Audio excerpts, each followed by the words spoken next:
Happy St. Patrick's Day, 8th grade. So today what I have for you is the Pythagorean theorem project. You will find this document on your Google Classroom. And so what we're doing with this, there are 3 scenarios given to you on this document. And what we're looking for is that you complete one of those scenarios. One of them is about fitting a round table through a door. Now remember, with rectangular doors, the widest part, the most accessible part of that door is going to be your diagonal. So that's going to help you set this up. I feel like I might have told you guys about firefighters and how they can fit through doggy doors whenever they can't get through the regular door or through the wall or a window because of structural integrity issues.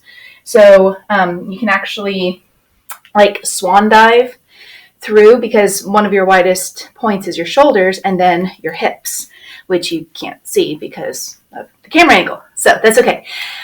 But anyway, so they kind of swan dive through at the beginning, and then they wiggle in until they get to their hips, and then they throw their hips at this angle here to get in through a big old doggy door. It's very interesting, and this is applied Pythagorean theorem. Now, are they sitting there doing a squared, b squared, c squared in their head while they're fitting through? Probably not, but math in action. It's okay.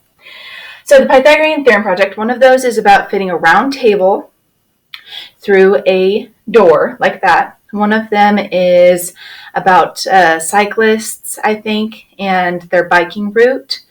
And then one of them is about the supports that you see on little saplings. And so if this is a tree, then you know how they do little supports there to make sure that the tree doesn't blow over until it's got enough roots and a thick enough trunk to withstand the wind.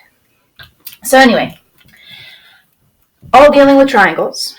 And so you get to pick one scenario, and then you will answer the question associated with it, and then you will show your work and write an explanation. And so that's going to be submitted through another Google Doc.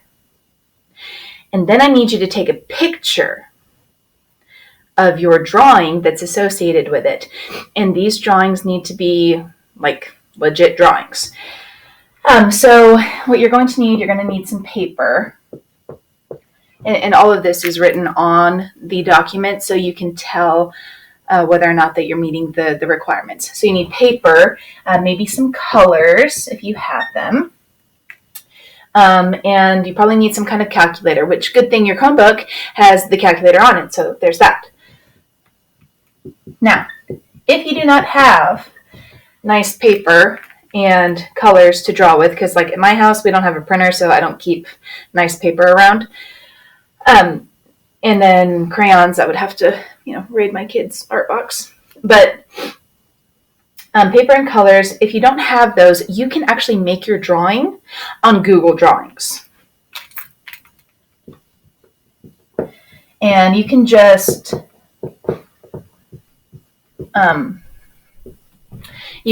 make that drawing in your document that you have your written explanation in. This will be due, let's say today is Tuesday. This will be due on Thursday. So you have today and tomorrow to work on the math and sketch out your stuff, and then tomorrow you can just make your picture. And then make sure that exemplifies what is going on in the situation. All right, so how to.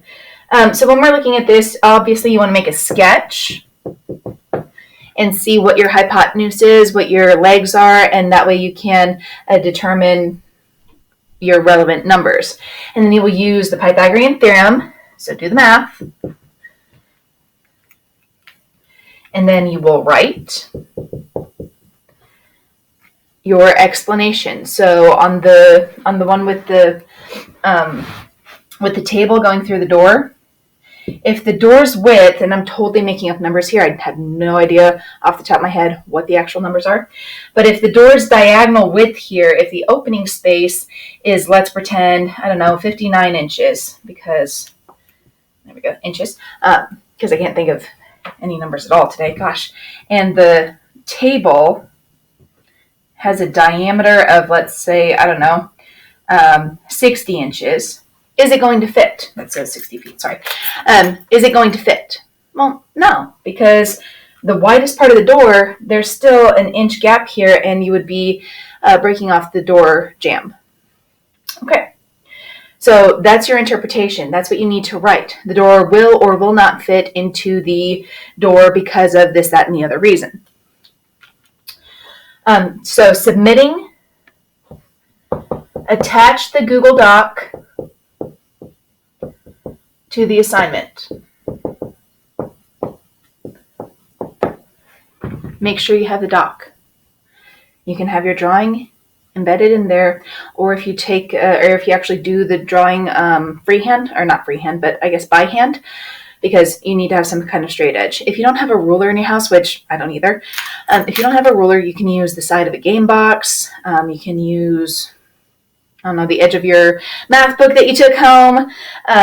Any straight thing that you have, use that as a straight edge to create your work of art. Anyway, so then you can take a picture of that with your phone or with your Chromebook and then attach it into, like, insert that picture into your Google Doc with your explanation in it.